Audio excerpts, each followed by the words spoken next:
was reading one of the reports that our CASAs write for court hearings. And I was very struck by this report. It was about a little girl named Ava, who I'll call Ava, and she's 8 years old.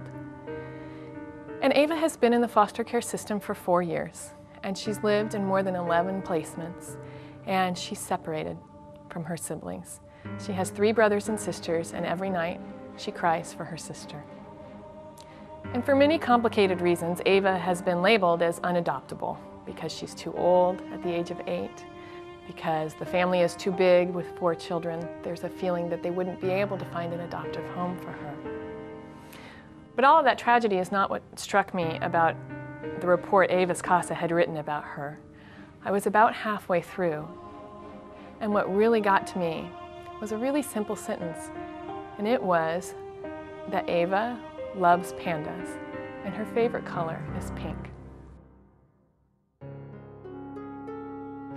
I'm responsible for them. I'm responsible for my little brothers and sisters. We grew up defending each other. We grew up surviving together. You know, when my parents were around, we went down to the store and waited in line for food or bread, you know, at the churches. We were the ones who looked after each other.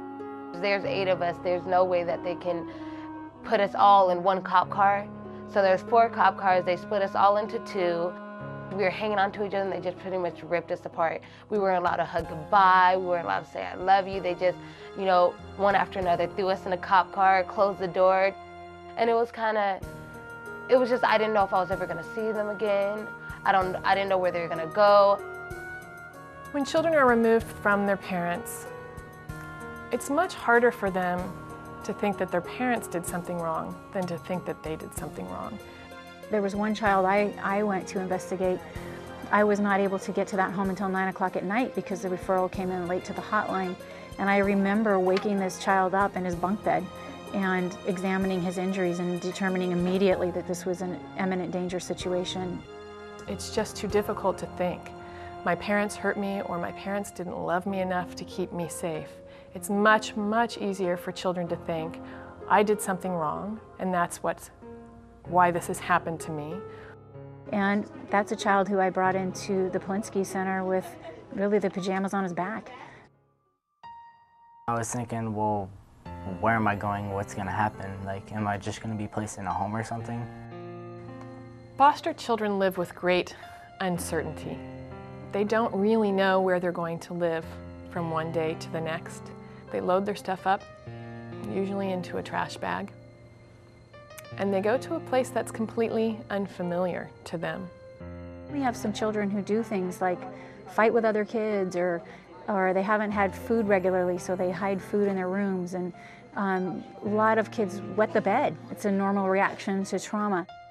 If they've been abused, they've been neglected, that should be enough. And they should be able to go into a situation where they're nurtured, red carpet treatment, everything's done to help them. But what happens is that the system's overburdened and they end up having to negotiate that on their own, on top of the traumas they've suffered. Just recently, I was told by my social worker, her supervisor, and her supervisor's head supervisor that I had to move from where the group home I'm living in now. It's hard on you because you're like, well, I have to go to a new setting, meet new people, and I don't think I'll work with that environment. A big school change, which is really one thing I don't want to do and I'm not comfortable doing. It's troublesome in terms of their ability for attachments to be moving regularly, and it's also troublesome in their education because every time we move a child, we're setting them back academically 4 to 6 months. That's what the research is telling us. I don't know why I'm sad. I don't know why I'm depressed, but I just am, and I do not understand that. They're saying maybe I should get a therapist, maybe there's some stuff in my life that I haven't gone over, but I can't think of anything. Why do I feel the way I feel? We see lots of young men and women who are teenagers cutting on themselves. And they tell us things like, well, it feels better to feel the pain than to feel nothing. Sometimes our kids turn to drugs and alcohol to help numb the pain. A lot of our kids have suicide attempts. A lot of our kids are very, very depressed. And all of that, to me, seems like a pretty appropriate reaction to what they've been through. I do know that healing takes place in a relationship, and there's no child that's so damaged that can't come back to their center and their core and recover from what they've been through if they have somebody who really loves them, who's there for them and is consistent for them.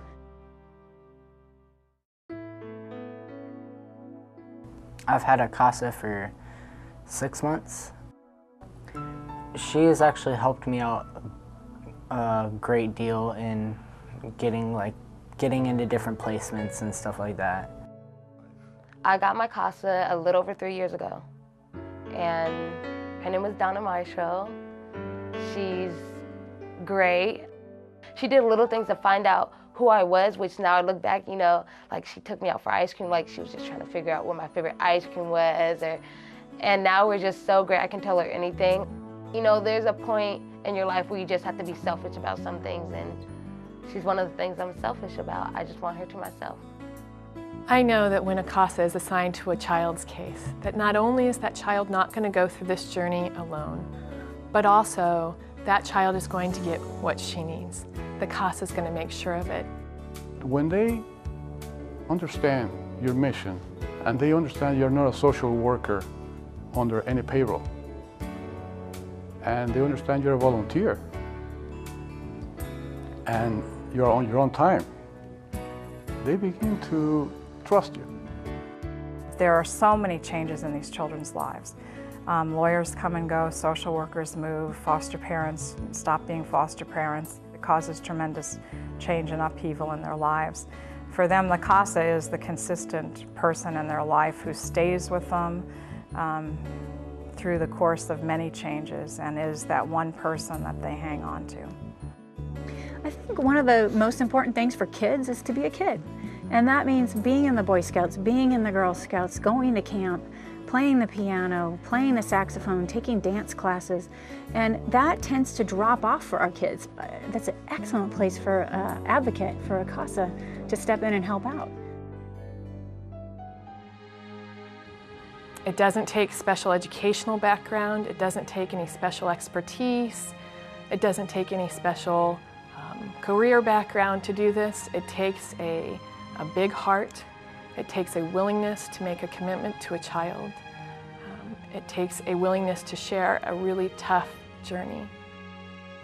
I think that our main mission is to help them improve their self-esteem. Then they will become very good citizens.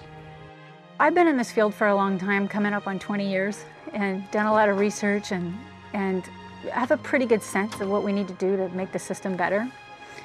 And I think that the most realistic, most efficient thing we can do to make this system better, I mean, this would literally solve the problem, is if every child had a CASA. Anybody can make sure that these kids don't go through this journey alone.